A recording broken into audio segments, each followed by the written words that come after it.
Ito ang pagbanta ni President Bongbong Marcos sa mga sangkot. Just do it. Yung ICI po, gusto namin i-abolish. Ipaliwanag nyo sa taong bayan, may problema ba? O wala?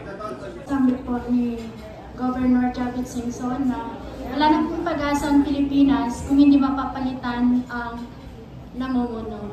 Ano po yung point niyo po doon, sir? May pag-asa pa po ba ang Pilipinas?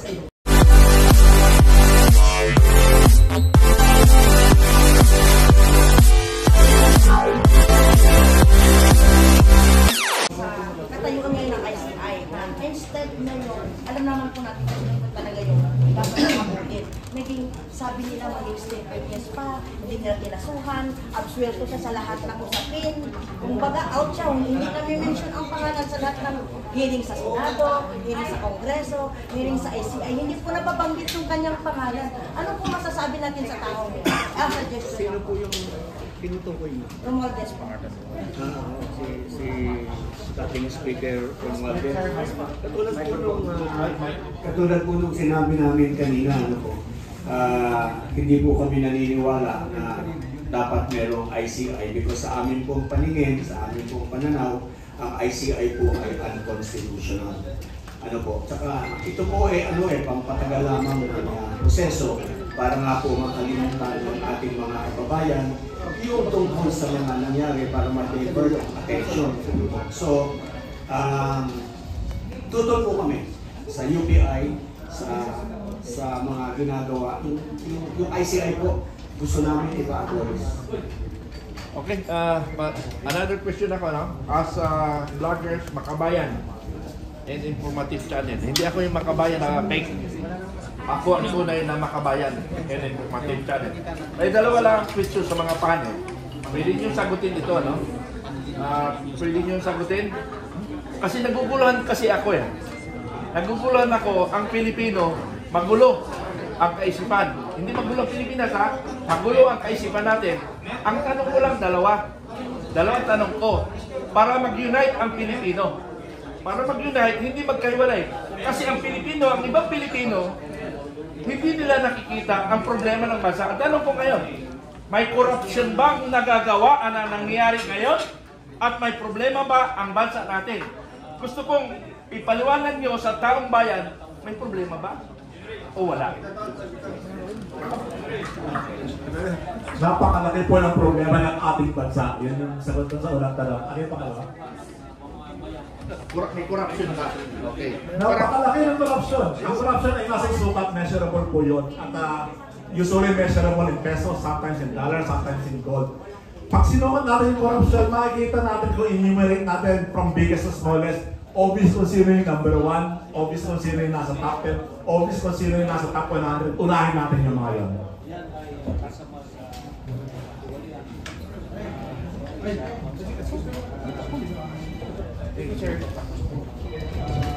Itong binigay kanina, inaintay yung sagot kanina. Yan ang inaantay daw yung sagot na. Unahin kayo no?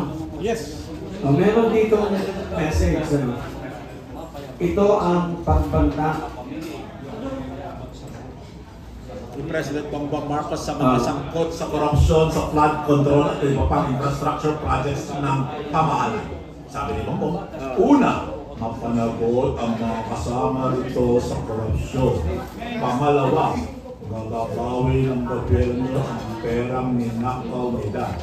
At pangatlo, gagawa tayo ng mga reforma para ang ganitong klaseng korupsyon ay di na mauul saad ni Pangulo sa isang press conference ng Webes. Hinihingi po ng mga retired po. Anong tanong? Yan.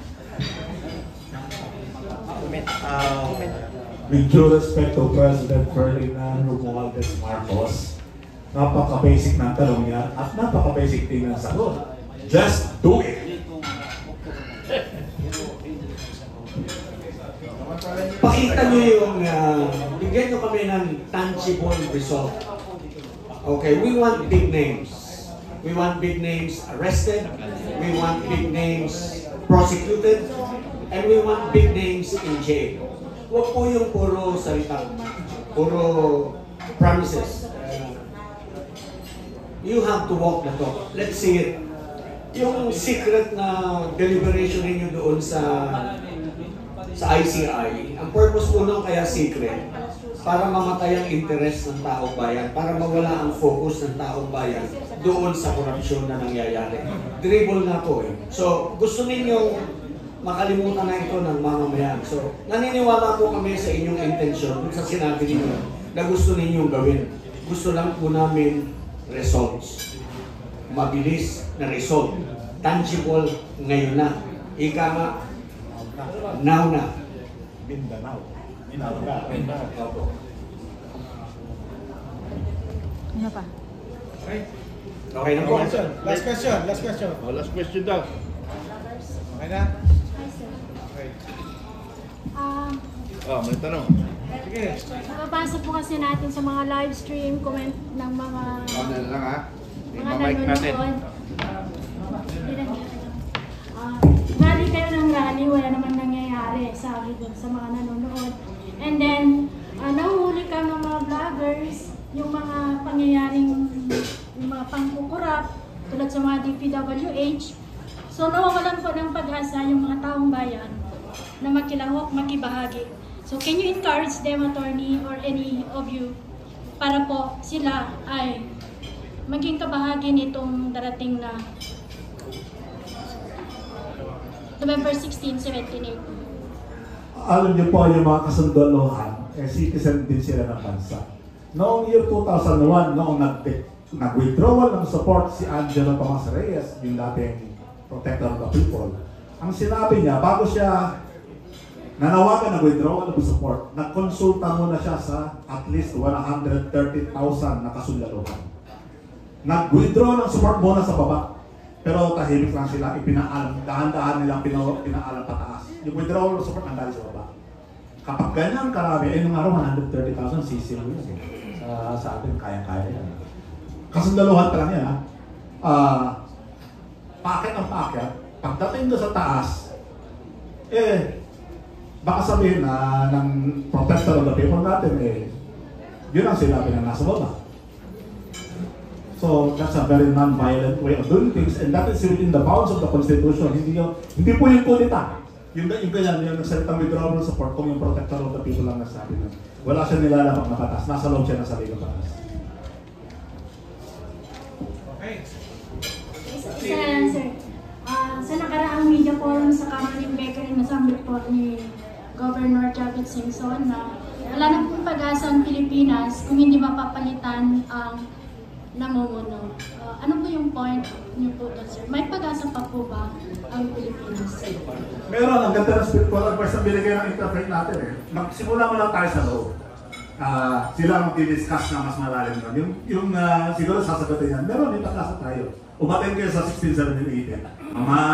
Matitikman niyo yung resulta ng importance ng ating pinaglalaban.